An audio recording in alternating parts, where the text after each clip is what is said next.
all hearing me. Dr. Lennox, do you hear me clearly? Thank you. Yeah, you're clear now.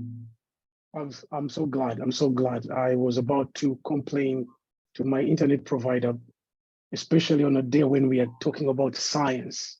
All right. But yes, my name is Raymond Bukenya, and I'm director for True Tangazo Uganda, a ministry that specializes in evangelism and apologetics.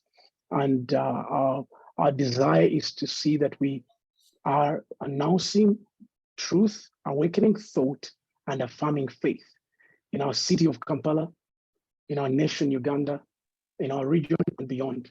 And we are very delighted together with Veracity Fount, which is a ministry that also seeks to equip the Ugandan church through theological research and resources. And they're located in Kampala, in Bukoto, and they have a library. They do amazing stuff with lamppost meetings, fireplace meetings. They have a public library theological library where people go and do reading and research. It's a good place for pastors to maximize and utilize. Well, we'll be hosting Professor Lennox to discuss a question that is very crucial, not only for Uganda, but for the whole world, but in context for Uganda, because we are a very young population as a country and in a scientifically charged world. And many of our young people are very scientifically aware. They know much more than the previous generations, and they are excited about science. Much of our government programs are really driving at making us a very scientific country in terms of innovation and solving problems. Children are being encouraged to join, to do science subjects. Parents are told, encourage your children. And teachers, in fact, science teachers in Uganda are paid much highly than their arts and humanities counterparts. So in a country that is quite young, but yet scientifically ambitious, this question is necessary, and how we respond and think about it is very important, especially that we are part of the group that is advanced and continuing to advance. So I wouldn't think of anyone better than Professor Lennox, who himself has authored a book on whether science can explain everything. And so we want to welcome you. I wish I could be saying welcome to Uganda, Professor Lennox, but knowing that largely the audience will be Ugandan, I can say welcome, Professor Lennox. You're live and you're communicating to a largely Ugandan audience, but there will be many others from across the world. So yes, globally, it is undeniable that science is, has increased our understanding of the world around us. We now know that the earth is not flat, and we know it goes around the sun. All right, some people say it's flat or not flat, sorry, but we know it does. It goes around the sun, not the other way around. And unlike what we knew in the past, we even know that the earth does not have four corners, as some people used to suggest and think. Science is doing great. Science has increased our lifespan and solved certain mysteries. All right, but does science explain everything? All right, if yes, then do we still need the God explanation? If not, what exactly is it that science can't explain, and what is it that can explain that which science can't explain? That's what we want to look at, and I'm so excited that no one else can help us navigate that question better than Professor John Lennox, who is an Emeritus Professor of Mathematics from the University of Oxford.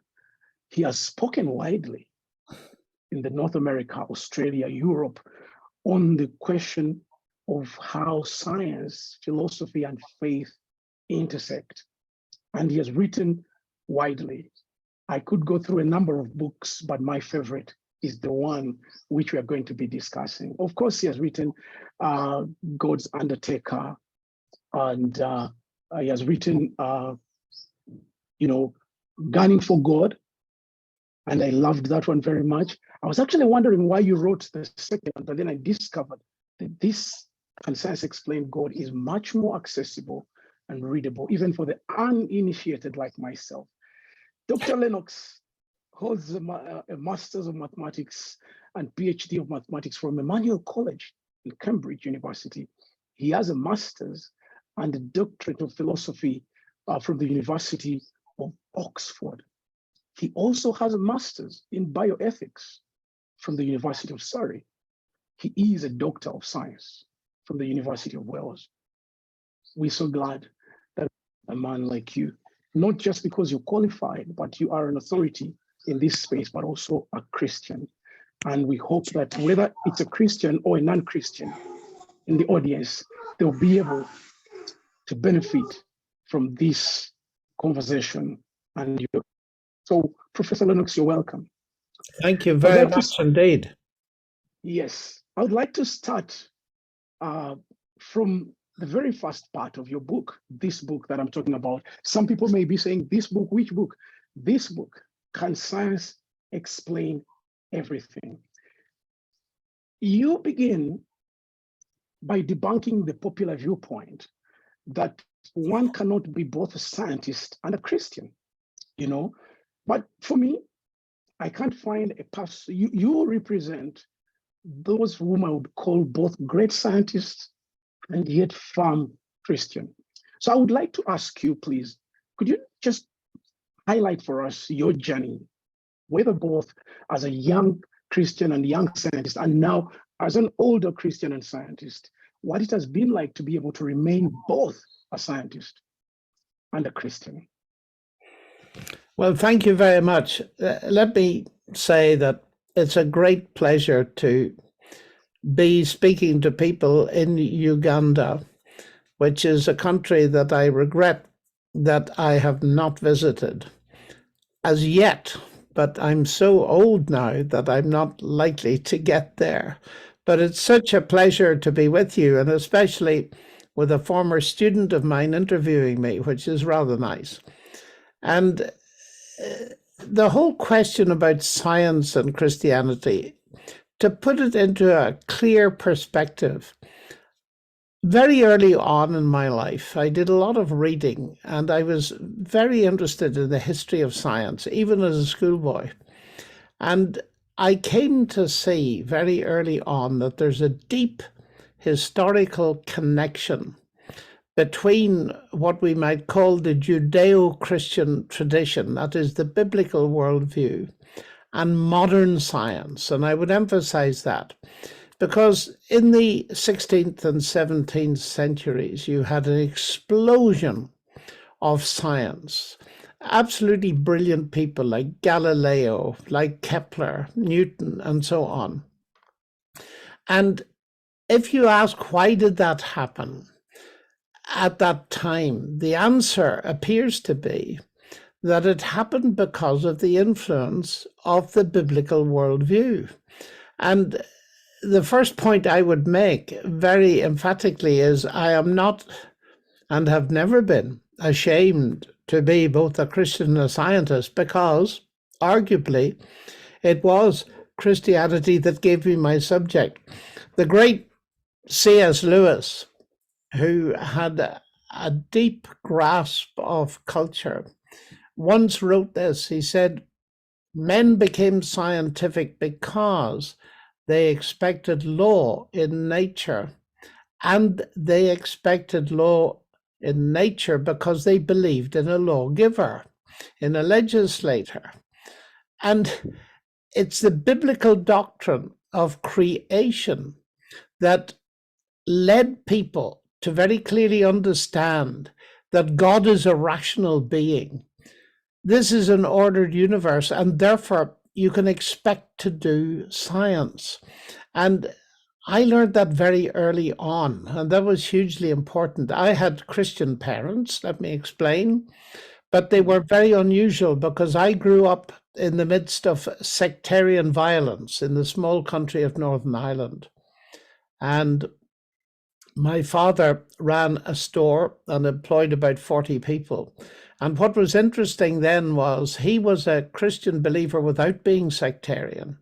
He employed people on both sides of the community there, on the religious community, and was bombed. We experienced violence in our own family because of it. And I once said to him, "Why do you take the risk?" And he said, "Look, Scripture teaches us that all men and women are made in the image of God and are therefore of infinite value, and I intend to treat them like that." Now, that left a deep impression on me. So as I speak to you, ladies and gentlemen, I'm utterly convinced that each one of you is of value that is not measurable to me or anybody else, because whether you believe it or not, you actually are created in the image of God. Now, I'm an amateur astronomer. I have a telescope in my garden, and behind my head, you'll see, if I move it, a very famous old observatory in Oxford, which is my college, actually, Green Templeton College. And as I look out at the galaxies, they're glorious. The heavens declare the glory of God, but they weren't made in his image. You were. So the first principle that I learned was to treat people with respect, even if they disagree with me, and many do not, of course, as you will see from my debates, to treat them with respect. The second thing is that my parents loved me enough to allow me to think. And they deliberately introduced me, although they were keen Christians, to other worldviews. So I grew up understanding that not everybody in the world was a Christian believer.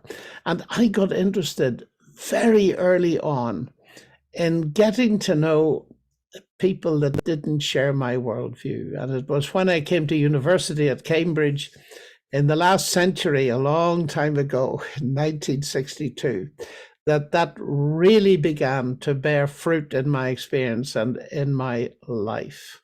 So my start was in a Christian environment, but it was open to consideration of other worldviews. So I grew up not feeling that Christianity was closed-minded, but rather open-minded, and very rapidly came across scientists who believed in God.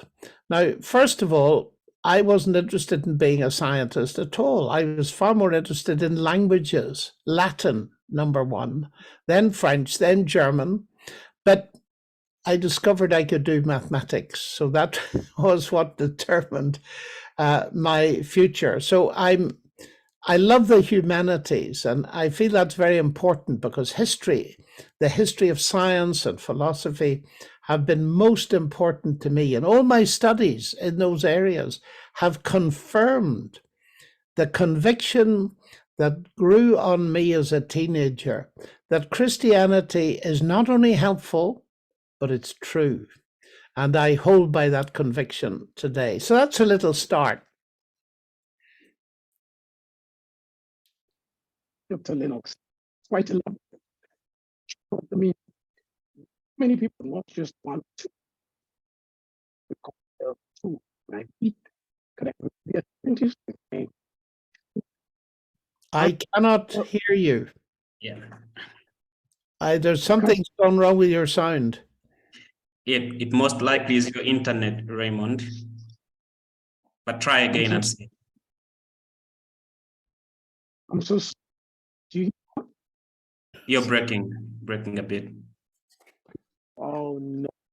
Maybe you should try just audio, Raymond. Okay, let me try audio. Right. Is that better, please? Go ahead. Is that better? Still not yet as much.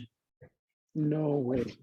Yeah, now we can hear you. Perhaps you could ask the next question or so as you try to sort out the internet, maybe. So sorry about that. I didn't really. Is that clear now? That's clear now. Thank you very much. Well, for that introduction, and a glimpse into what you wrestle with, a young as well as a Christian, we have that you can give us the now. At the beginning, you state that because the question is, can explain everything, and you in your book to define and clarify science, explain, and every But what the question to ask is, what exactly is science? I mean, I think right here needs to be able to differentiate as you between science and the natural sciences. What exactly is science, and what do you think it is different the natural?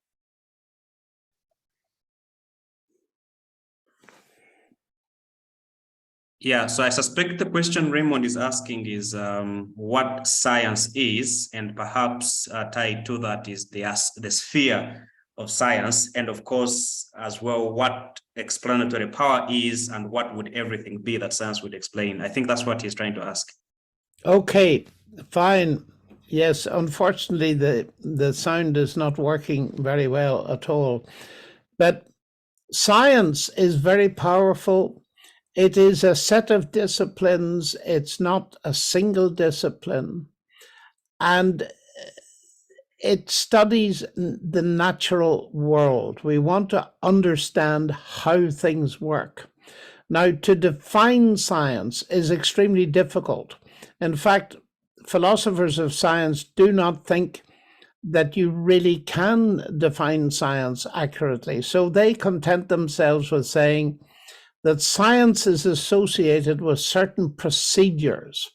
For example, we want to study a natural phenomenon, so we make observations, and then we next set up a hypothesis that might explain those observations, and then we test that hypothesis. And if the hypothesis fails, we modify it and test it again. So it's a process of trial and error. And when we get somewhere and feel we're really coming towards some kind of explanation of how something works, we set up a theory. Now, the best way of indicating the limits of science are to just give you an illustration of this. Suppose I ask the question, why is the kettle boiling?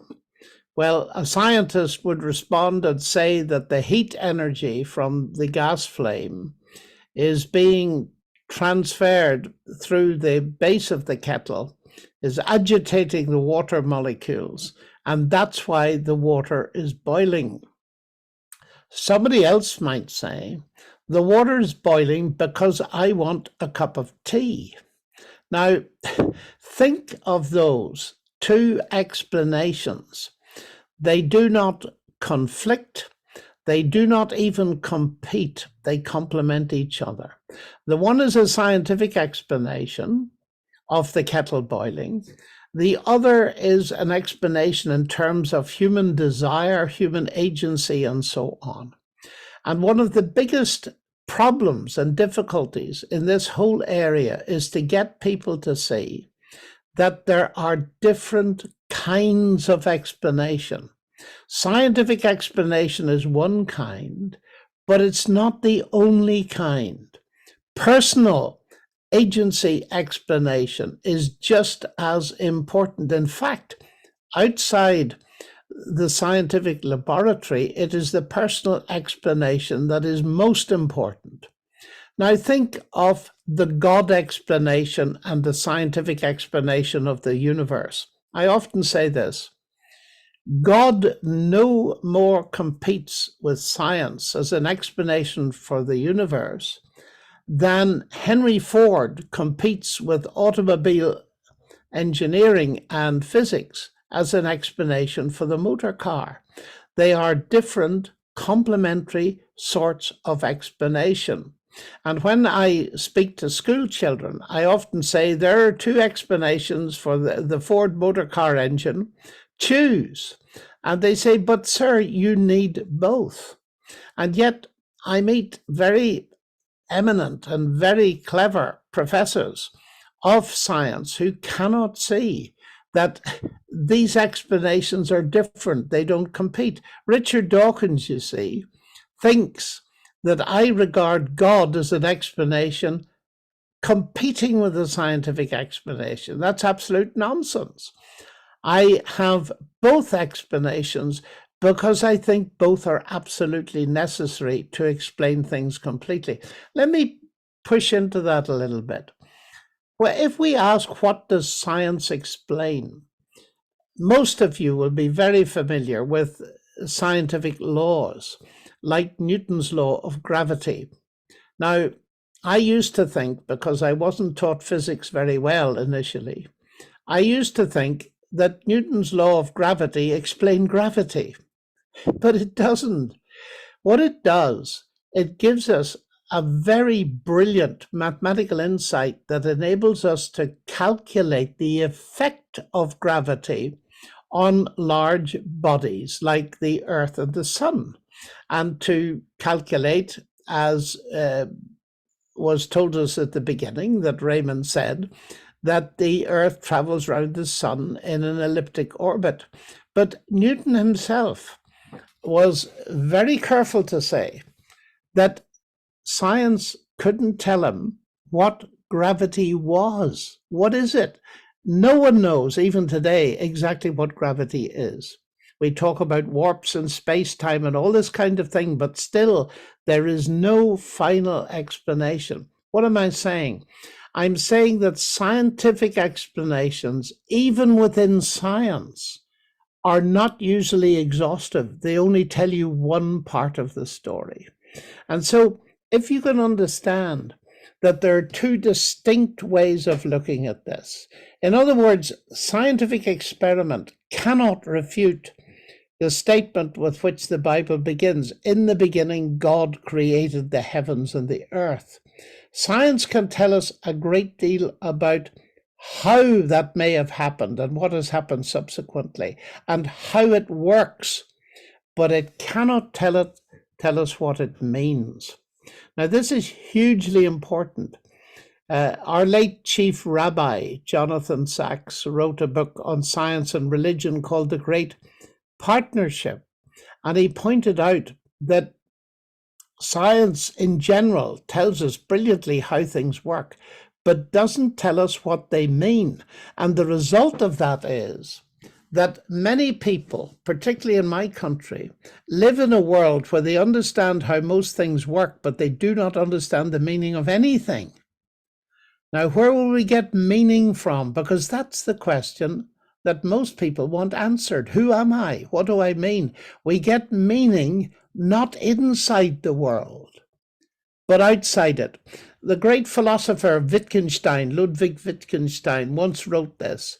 He said, the sense of the world, the meaning of the world, is not found inside the world, it's found outside.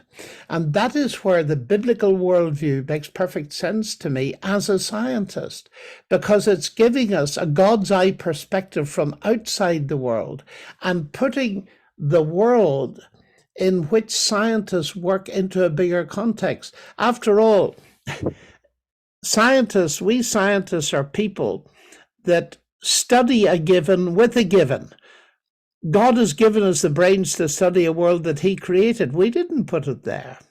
So if you can get this idea of complementary explanations, a lot of the very strange ideas that you hear, that science and God are not compatible, simply disappear.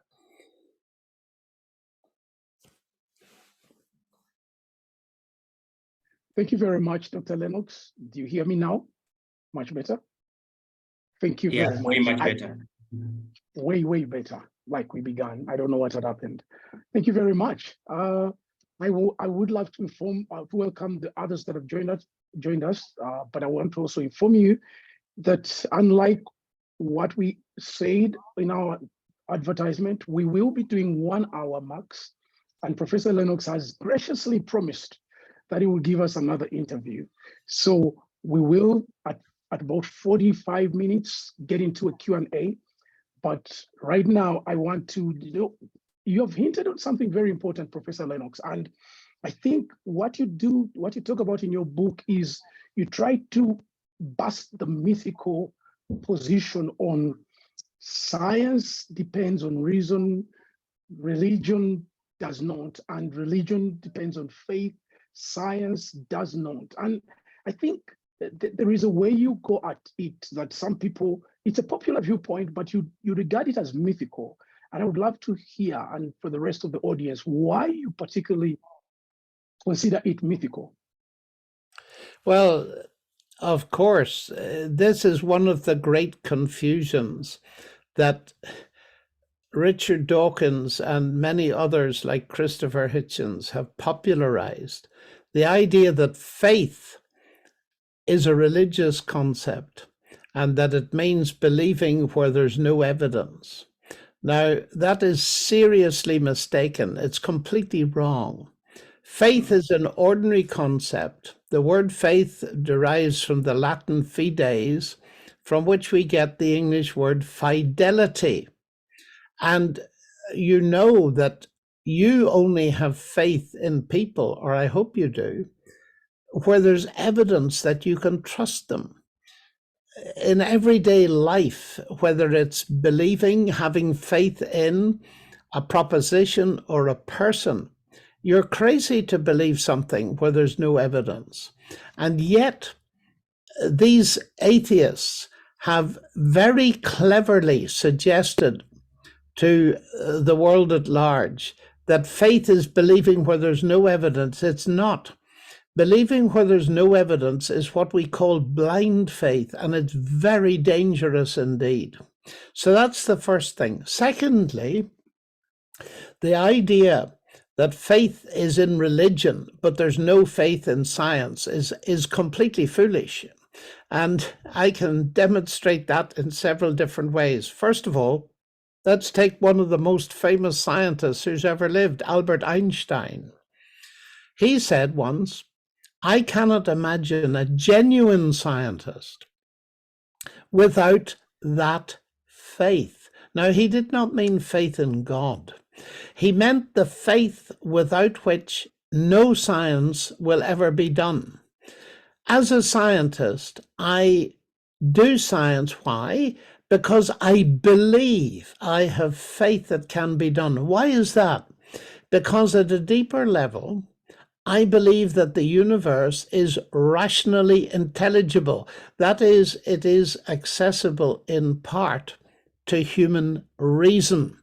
Now, I have grounds for believing that. My ground for believing that is it is the creation of an intelligent God. So it's very odd that scientists have got to have faith before they start. Now, not in God necessarily.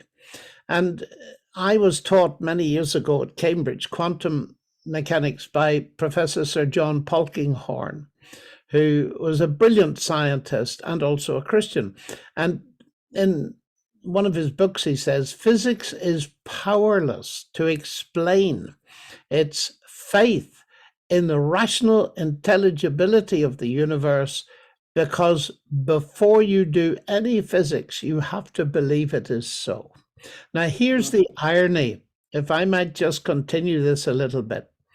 I argue strongly that faith in science and faith in God are completely compatible, and they're actually related. But what I argue is not compatible is that science and atheism do not go well together. They're in real trouble.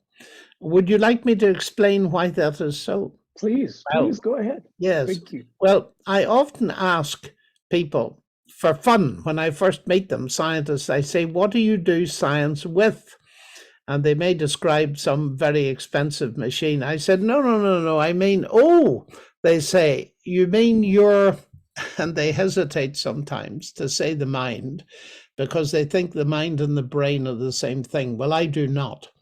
But I let it go for a moment. You do science with your brain. Very good. Tell me about the brain.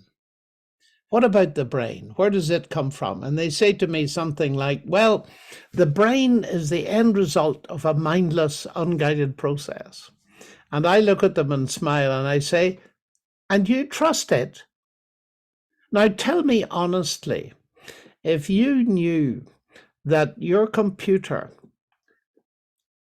or any machine you use in a laboratory was the end result of a mindless, unguided process, would you trust it?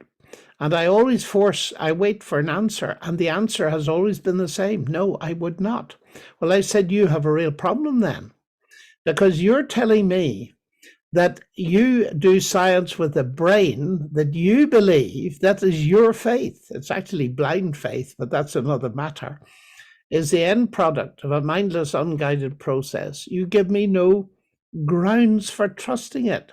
Whereas I have grounds for trusting my mind, because that mind and the universe that it is studying is actually the creation of an intelligent God. So atheism is in real trouble. Now, C.S. Lewis saw that a long time ago, and he made the point that any explanation that undermines the validity of the human reason cannot be true, because you reach it by human reason.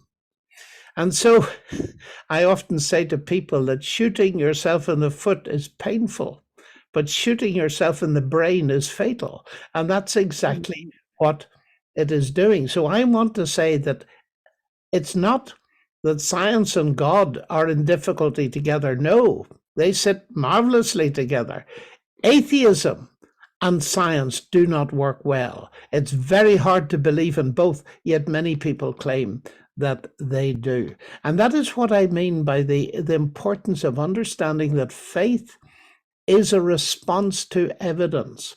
Now, it needs to be made very clear. Other religions must speak for themselves, but speaking as a Christian, the Christian faith is an evidence-based commitment. We can see that very clearly from one of the most powerful statements of Jesus Christ himself, when towards the end of John's Gospel, he said, Jesus did many other things which are not written in this book, but these are written in order that you might believe that Jesus is the Messiah, the Son of God, and that believing you might have life in his name. In other words, John is saying, look, I have collected this evidence together. It is the evidence that can form the basis for trust in Christ and experiencing his life. If I didn't believe that my faith in Christ was evidence-based, I would not be talking to you. And just as in science, I seek for evidence, and all scientists do, so in life's deepest relationships, I seek for evidence, but it's a different kind. Let me put it another way. I've been married to the same girl for 55 years, but I cannot prove to you scientifically that she loves me or mathematically, but I'd risk my life on it because there's evidence that she does. You see, there are different kinds of evidence that you need in the scientific field from the personal field, and we all know what the difference is. So this is a hugely important question, and that's why I wrote this little book. By the way, I wrote it because some people found my earlier book too difficult. I don't quite understand that, but they did. And they tried to persuade me, and eventually, with great difficulty, we produced Science Explain Everything. But I should say that my first book, God's Undertaker, that you mentioned, it was a difficult write. It was the first book I've written. I have completely rewritten it in a much bigger and deeper form. And it's been out a year or two, and it is now called Cosmic Chemistry. Do God and Science Mix? So for those of you who are scientists, you'd find a lot more detailed work in there than we can possibly talk about today. Thank you very much, Professor Lennox. You say quite a lot in that explanation, and I believe that what one particular argument you're making, whether if I hear you properly, is that actually atheism is much more in trouble, or naturalism is much more in trouble when it comes to science. And you also seem to be arguing, which is also perhaps the point of your book, is that science cannot explain everything rather, but also there's no conflict between science and faith. Now, for those of you who are intending to ask questions, please go ahead and put them in the chat. Joseph is taking note of them. But in line with some of the questions that I've noted was our next question. You suggest there is no conflict. There shouldn't be a conflict. But then there seems to be a clear conflict between the theory of evolution and the story of creation. And so, but before you get into that, I don't want to forget the beautiful story that you used to emphasize the point that you just made earlier, using the Santa Claus, that argument that people use, and the tooth fairy, Yes. where you say that, you know what, no one comes to believe in the tooth fairy or the Santa Claus as an adult, because, but there are many who believe in Christ as Lord, or who have faith as adults. And I love that example and demonstration that you use. So anyway, let's get into that question about you suggesting there's no conflict, but then there is a conflict between the story of evolution and the story of creation. And some people want to know, ahead of the Q&A, maybe you can address this earlier, perhaps which side of the divide, or the apparent divide, do you fall? Well, how many hours have you got? Let me be as succinct as possible. The creation evolution debate, to my mind, is quite a sad one, because there is confusion on both sides. First of all, the main conflict tends to come in the fact that some people think that biblical teaching is that the earth is extremely young, and evolutionary theory is that the earth is extremely old. And for many people, that is the end of the story. But you see, if you look at the Genesis account, which interests me so much that I've written an entire book on it, it's called 7 Days That Divide the World. And you can see my detailed views if you read that. Now, this is a complex thing, but I'm going to cut it very short and go to the heart of it.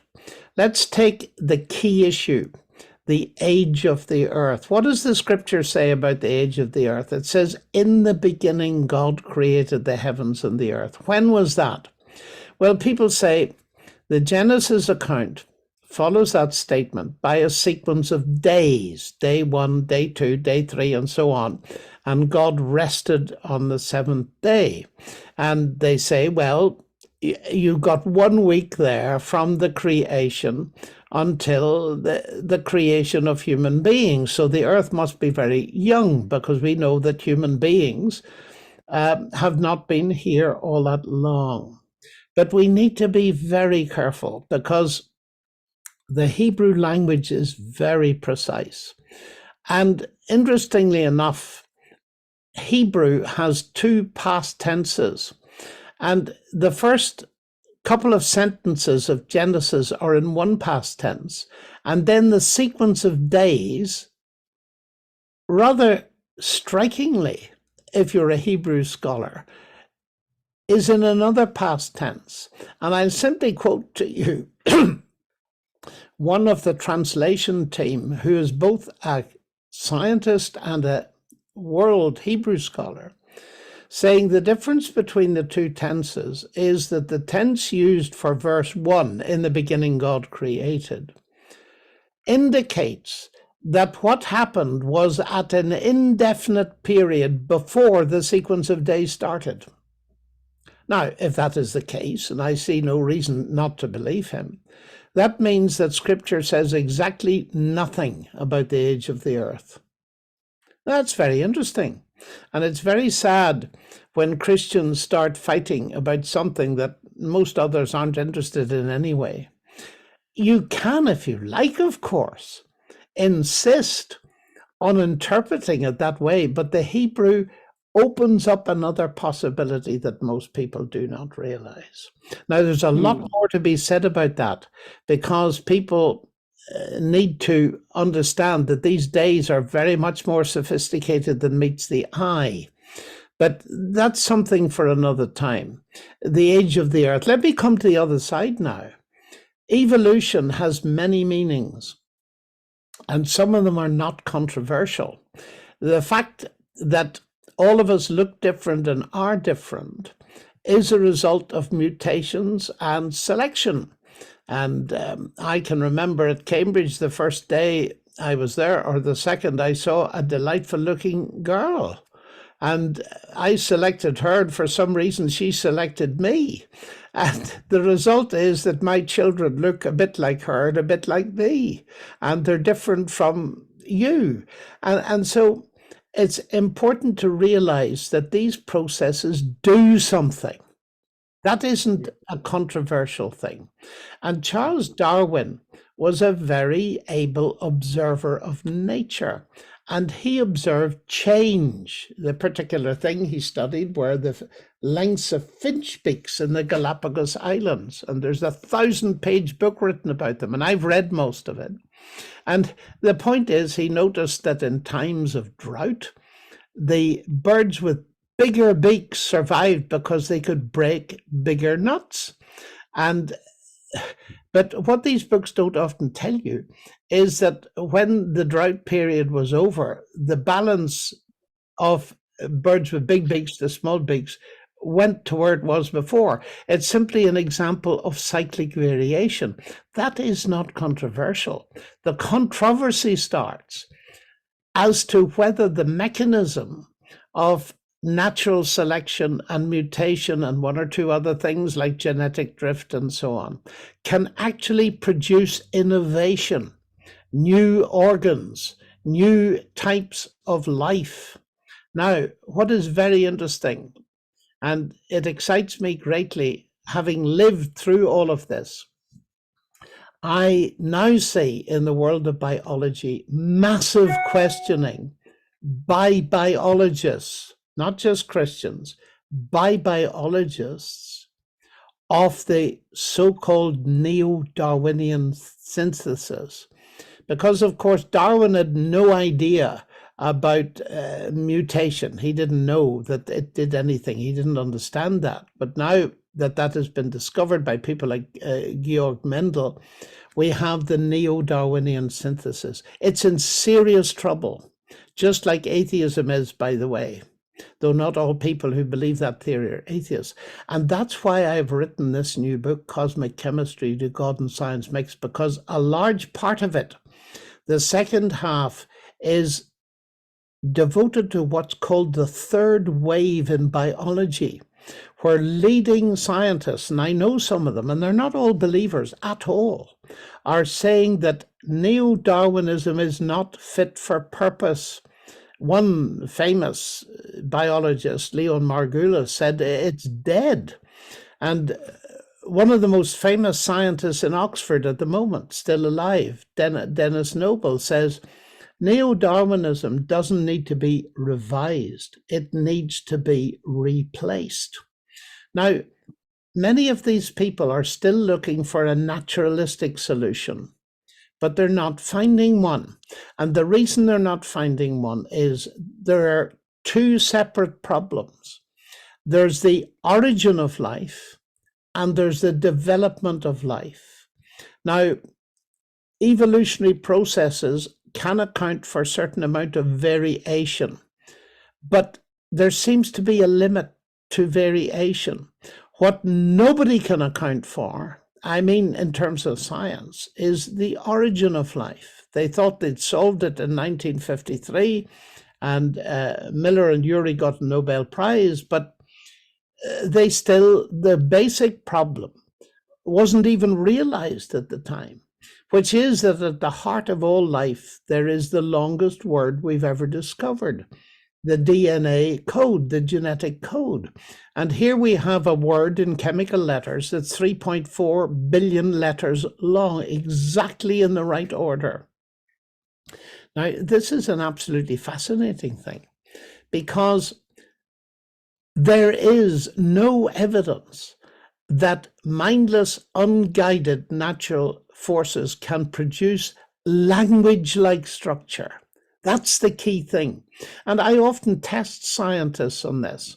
And I don't know how we're doing with time, but I can tell you a little story that indicates it. Would you like that? Thank you. Definitely, Yeah. we would love to continue hearing you, Dr. Lennox. Okay, I'll tell you, it's story time now. So let me tell you a story of a dinner in Oxford where I'm sitting beside a very eminent biochemist. And he was placed beside me and he said, to me, who are you and what do you do? I said, I'm a pure mathematician. Oh, he said, that's terrible. How boring. It was not an auspicious introduction for an evening dinner. He said, we've nothing to talk about. And I said, well, I'm aware that pure mathematics is not everybody's interest, but I try to make up for it by being interested in the big questions in life. He said, like what? Well, I said questions like, does science tell us everything? Is there a God? And he said, oh, stop. He said, it's even worse than I thought. Not only are you a mathematician, but you're talking about God. And I'm an atheist, I'm a reductionist, and we're going to have a miserable time. And he really meant it. And I said, we're not going to have a miserable time, because I'm very interested in reductionism. I said, what kind are you? Because, you know, when I investigate a problem and can't solve it, I split it into smaller problems and try and solve those and get insight on the big problem. That's reductionism. He said, I do that too. I said, well, we have something to talk about. But he said, you know what I mean? I said, I do.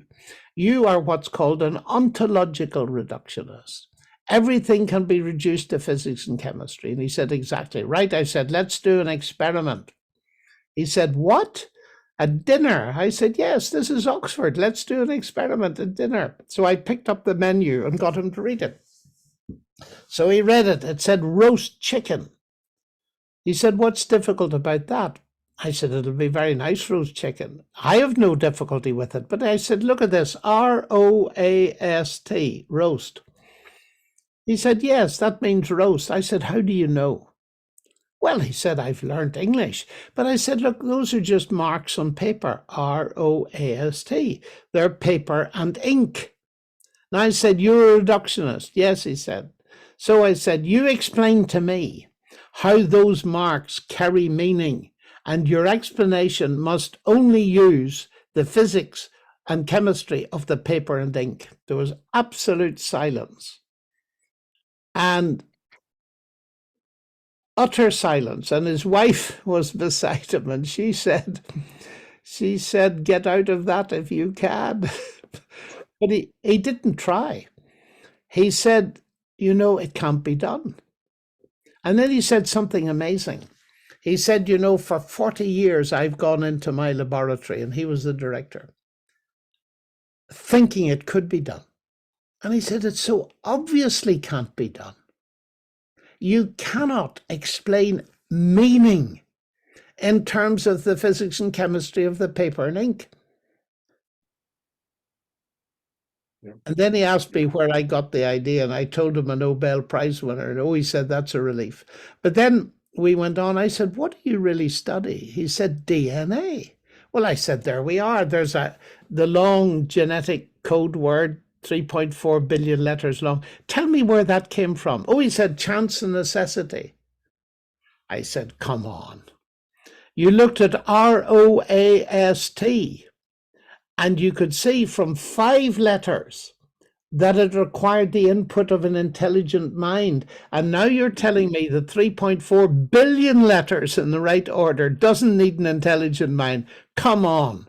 This is nonsensical. You have a real problem. And he said, yes, I see I have. And that is my basic problem.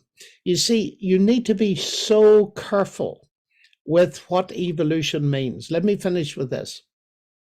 Richard Dawkins wrote a very famous book some years ago called The Blind Watchmaker.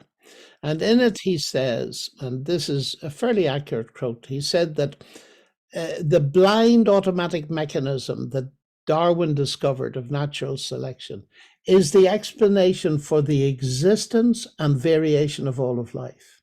Now, that is wrong. It's at least 50% wrong. I think it's much more than that.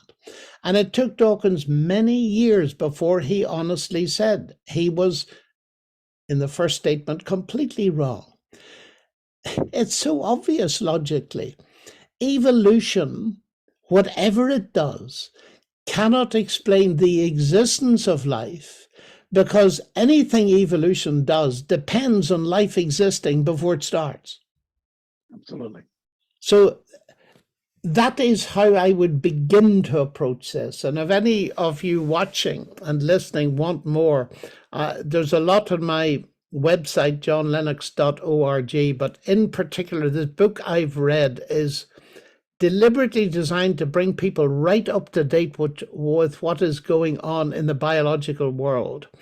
And it is fascinating because we're discovering layers of complexity that are much more than the linguistic complexity in the DNA code. There are layers upon layers of it. So it's pushing the problem further and further away, so that I want to say to people, look, for 2,000 years, a document has given us an answer to this that you need to start thinking about. And it's this: in the beginning was the Word, and the Word was with God, and the Word was God. Everything came to be through Him, that is, through the Word. Now, you see, here's the problem. We started by talking about the nature of science. Some people define science to be applied naturalism. We must only have an explanation that depends on naturalistic or materialistic concepts. We cannot bring in an external mind. Whereas I want to argue, why not follow evidence where it leads, even if you have to bring in a mind, because you have to bring in a mind in your common experience of all kinds of other things. Whoa, thank you very much. It's amazing how you are answering questions or responding and indeed leading to the next questions. For example, one of the questions that is coming out in line with what you just said is the fact that science, as you said, is a method of observing and explaining. So observing the evidence and explaining, yes, its truth can be tested. But then one of the questions that is coming out is about miracles. As you try to posit that science and faith are not at war, or rather in conflict, or creation and evolution, or rather evolution are not in conflict, you are also bringing the fact that we have to believe a book that is based on miracles mainly. As a Christian, you know that Christianity is largely based or strongly, firmly based on miracles, particularly the virgin birth and the resurrection of Jesus Christ. So why would you be as a scientist, why would you be recommending miracles? The Bible can't be trusted. Somebody is raising a question of that kind. And you do talk about in your book, but I could see your explanation almost leading into that. So could you please take a few minutes to just talk about miracles and whether they contradict Of course. science? But this will have to be my last answer. I cannot, I'm afraid, cope with any more. I'm afraid, ladies and gentlemen, I'm old and my health is not wonderful, so I can't cope with too much. But this is such an important question, and it's a very good one to end on. Christianity is based on supernatural claims. But we don't have to go to miracles to encounter the fact that there is something going on that is not completely natural. And I've just told you about it. The rationality of the human mind, we've just seen, gives us meaning, and that cannot be explained solely in terms of natural processes. So I want to start that each one of you is, whether you believe in Christ or God or not, the way in which your mind works in understanding meaning rationally is evidence that there is transcendence, that there's something beyond natural processes. That's number one. Number two is that the objection, and I meet it a lot and have done in my life all the time, that how can you, as a scientist who appears to believe in the laws of nature, how can you possibly believe that there is a God who violates the laws of nature? And things like the virgin conception, the miracles of Jesus and the resurrection can happen. Well, David Hume, who started all this off, but he wasn't quite the first. Lucretius was there before him many centuries ago. The idea that miracles violate the laws of nature is, quite frankly, wrong. And I would like to explain that to you. It's wrong. And interestingly enough, not long before he died, I met the main philosopher who was the expert on David Hume, and he told me that he had come to realize that David Hume was wrong. He was a famous atheist almost until the end of his life, until he came to see, interestingly, through the complexity, the language complexity of the DNA molecule, that there must be a transcendent mind behind it. But let's look at this. It's a very simple idea that I'm going to put across to you, and it's due to C.S. Lewis, who always could find very good analogies to explain these things. Suppose I go to London, which I occasionally do, and I'm staying for 3 nights in a hotel. And on the first night, I put £20 in the drawer beside my bed. And in the second night, I put 20. So I've got £40. And the third, I put 20. So I have £60. And in the fourth morning, I wake up and I find only 20 in the drawer. Now, what do I conclude? Do I say the laws of arithmetic have been broken, or the laws of England have been broken? Well, of course, I say the laws of England have been broken, because the fact that there's only £20 left means a thief has taken £40. Now, how do I know that? Because I know the laws of arithmetic don't get broken.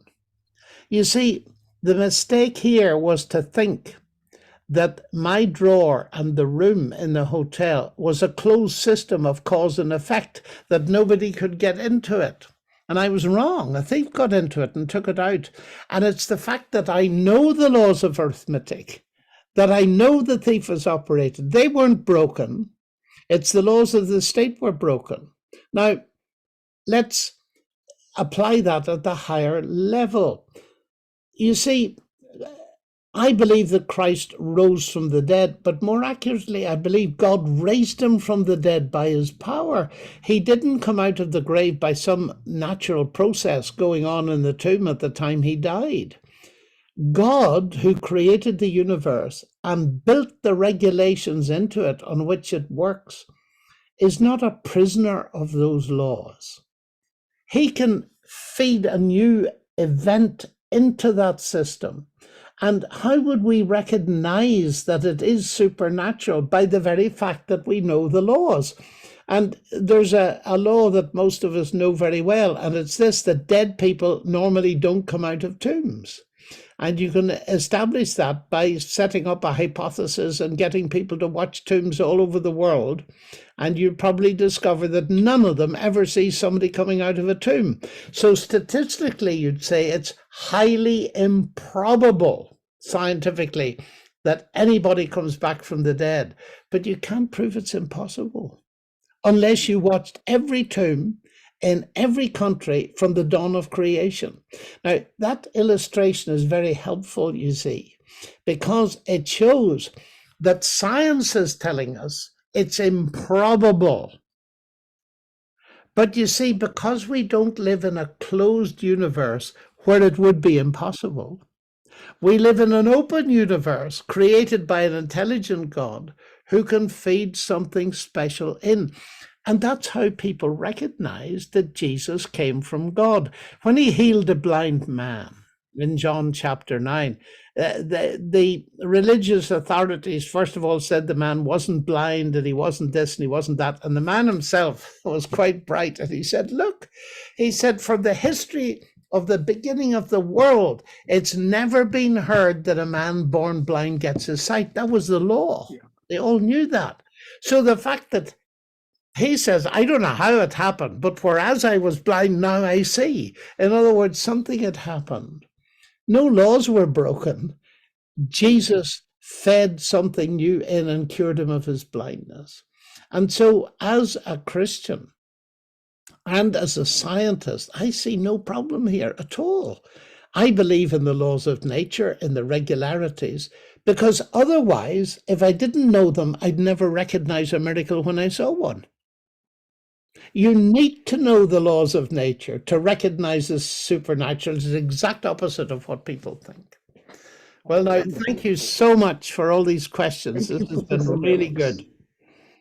Professor Lennox, well, as you close, this is not a question, but just to appreciate you so much. And also to remind you contextually, Uganda, I told you statistically, we are largely a religious country.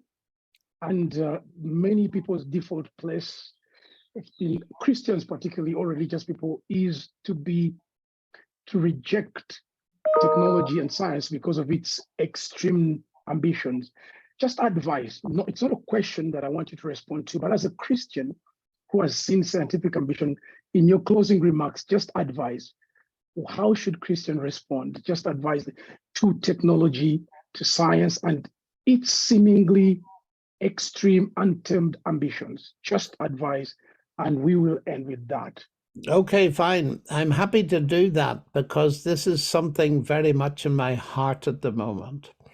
I have written a book called 2084, its subtitle is Artificial Intelligence and the Future of Humanity. And it's in several languages already. And it's addressing this problem because there are increasing fears around this spectacular rise in technology that can promote fake news, it can promote impersonation, and people are so worried about it that 2,500 leading researchers in artificial intelligence have signed a letter recently asking OpenAI, one of the big technology companies in America that designed chatbot GPT-4, to stop research until they understand what's going on. Now, I understand this. I'm keeping up with it. I'm now preparing a second edition of that book, and it's readily available. And by the way, I'm only going to take another minute or so, but on my website and on the internet, there are many interviews. If you Google my name and artificial intelligence, you'll hear me address this question. There are two sides to it. One, AI is giving us some very positive benefits, particularly in medicine. But there's a downside. And like any technology, a basic technology, by the way, is a knife. And a sharp knife can be used for surgery or it can be used for murder. It's exactly the same with advanced technology. And so we need two things.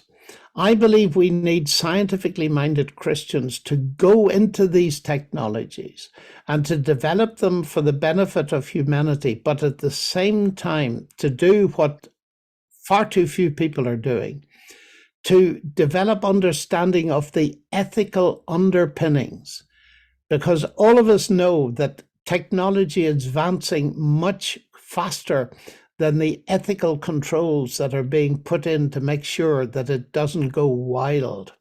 And so we need Christians in there to do both things.